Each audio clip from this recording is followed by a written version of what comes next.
ver si empezamos a aplaudir que llegó Javier Milei, por favor.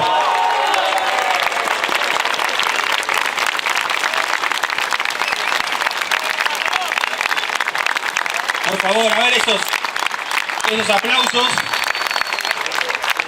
para nuestro rockstar, nuestro candidato. Aquí está.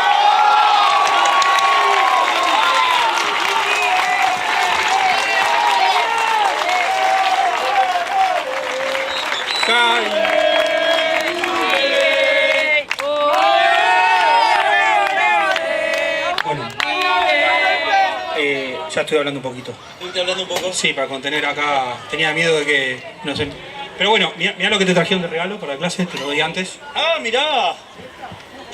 ¿Cómo? ¿Te dan un millón y no sos millonario? ¿Cómo? ¿No es que no es monetaria la inflación? Bueno, ya los dejo con Javier entonces. Tienen que aprovechar esta oportunidad que están teniendo. Javier es un profesor distinguido. Es una persona que yo lo conocí hace 15 años en la facultad dando clases.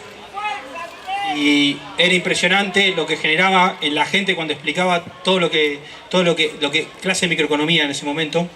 Después de la teoría monetaria. Javier es, voy a decir un dato que no se tiene. Javier es el candidato que más libros escribió. No hay otro candidato que haya escrito más libros que Javier. 17 libros escribió. 17 libros. Javier está... Cuando Javier empezamos a hablar con esta idea de las clases de economía, a Javier lo entusiasmó porque él es un profesor. Él es un profesor de sangre. No es como esos que se fueron a sacar una vez una foto a una facultad por el marketing para decir que seguían dando clases. No volvió más. Él vive dando clases, vive enseñándonos, nos enseñó a todos nosotros a través de los medios de comunicación, de las redes sociales. Y lo que tenemos hoy es una oportunidad histórica. Escucharlo hablar, que nos dé una clase sobre inflación, no pasa todos los días. Hay gente que le paga a Javier por esto. Y él hoy acá nos trajo esto como devolución al apoyo que le estamos teniendo al proyecto que él lidera. Por eso les pido un aplauso y los dejo con Javier para que tengan su clase de economía. Gracias, Javier.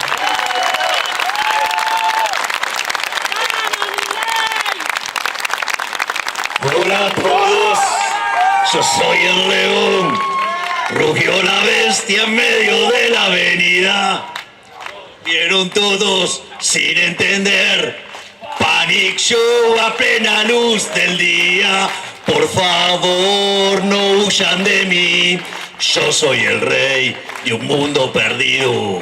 Soy el rey, te destrozaré, toda la casta es de mi apetito. ¡Hola a todos! Bueno, en primer lugar, muchas gracias por asistir nuevamente a estas clases. Hoy, como habíamos anticipado, hoy vamos a estar hablando de inflación. Obviamente voy a estar con el papelito para ser ordenado, para no dispersarme y para que la clase fluya como tiene que ser, para que sea una verdadera clase. Y básicamente lo que vamos a tratar de explicar hoy es la naturaleza monetaria de la inflación. ¿Por qué es importante? Miren, desde que se creó el Banco Central, le hemos quitado 13 ceros a la moneda. Obviamente que ya le podríamos quitar 2. Y si la cosa sigue así, sacarle 3 sería un juego de niños. Es una cuestión de tiempo nada más. ¿Y por qué es grave esto? Porque nosotros, desde que... Miren, antes de tener Banco Central, la inflación en Argentina era del 0,9% anual. Después, en 1935, creamos el Banco Central. Un Banco Central que fue creado como una estafa para los más vulnerables, para salvar a la oligarquía de aquel momento, que estaba toda endeudada en pesos oro. Y fue una creación nefasta el Banco Central, pergeñada por Federico Pinedo, Raúl Prebisch, ¿sí? Y Bosch, que crearon esa monstruosidad para hacer saltar artificialmente el tipo de cambio, generar de esa manera una devaluación y que con ese resultado por tenencia que tenía el Banco Central, financiar a todos aquellos que se habían endeudado en pesos oro. Eso implicó hacer saltar la tasa de inflación durante la primera década del Banco Central al 6%, y adivinen a quién le rompieron el culo: a los que menos tienen. Es decir, el Banco Central nació justamente para joderle la vida a los que menos tienen. Ese es el primer punto. O sea, ya tiene un mal origen. Después el Banco Central fue creado por 40 años. Esto quiere decir que lo tendríamos que haber cerrado en 1975 y sin embargo no lo hicimos.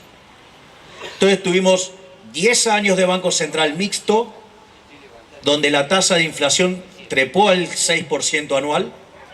Después lo nacionalizamos el Banco Central en 1946.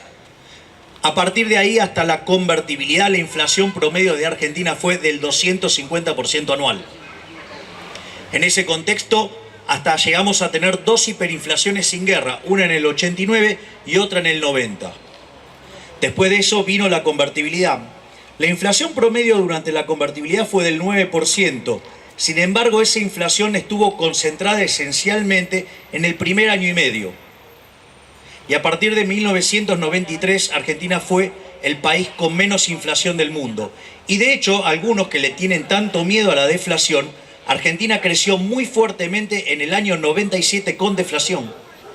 Por lo tanto, tampoco es cierto, digamos, todos los fantasmas que suelen hablar de la deflación, digamos, o sea, es parte de una discusión distinta, que de hecho ya les voy anticipando que, como hoy vamos a estar hablando de inflación, la clase que viene sobre qué va a ser, sobre nuestro gran enemigo, el Banco Central. Habría que hacerla ahí en Reconquista, ¿no? Bueno, vamos a ver si nos dejan hacerla enfrente del Banco Central. Sería bastante... Argentina da para el morbo, así que podríamos hacer una clase enfrente del Banco Central y explicar por qué hay que eliminarlo. Así que ya saben de qué viene la próxima clase. Y fíjense, después dijeron que íbamos a tener de nuevo Banco Central, pero que esta vez iba a ser diferente. ¿Y fue diferente? No. Porque durante los primeros 4 años del kirchnerismo la inflación promedio fue del 10%, en los segundos fue 20%, en el segundo gobierno de Cristina, o sea, el tercer periodo kirchnerista, saltó al 30% en promedio. Después vino Macri y la hizo saltar arriba del 40%, y hoy la inflación viaja a niveles del 50%. Es decir, cada vez tenemos más inflación. Y en realidad el problema, digamos, que la inflación es un impuesto y que tiene varias cuestiones negativas. La primera es que es un impuesto altamente regresivo. Es decir, es un impuesto que le pega entre 25 y 30 veces más fuerte a aquellos que menos tienen. Por lo tanto, es un impuesto, digamos, o sea, más allá de todos los problemas que uno puede tener con los impuestos, es decir, además es altamente regresivo, es el impuesto al pobre. Es decir, es una canallada. Es increíble que un progre sea tan hijo de puta que defiende al Banco Central. Porque quiere decir que no puede más de chorro. ¿Sabes quiénes fueron los que más se opusieron a la creación del Banco Central? El Partido Socialista. Palacios y Dickmann. Pueden buscar los debates. ¿Por qué? Porque lo que estaban viendo venir era que una estafa. Y efectivamente se convirtió en una estafa. Y además, cada vez que la inflación, digamos, pasa al 20%, esto está en un estudio que hizo el Banco Central durante la época de Sturzenegger, como, a ver, el sistema de precios es un mecanismo de transmisión de información. Ese mecanismo de transmisión de información hace que los agentes se coordinen frente a ese precio. Algunos serán compradores, otros serán vendedores, es decir, oferta y demanda. Y cuando la cantidad demandada y la cantidad ofrecida no coinciden, eso genera ajustes. Y así es como funciona el sistema. Sí, el sistema capitalista está basado en el funcionamiento del sistema de precios. En ese contexto, lo que hace la inflación es al sistema de precios lo que el ruido de una comunicación.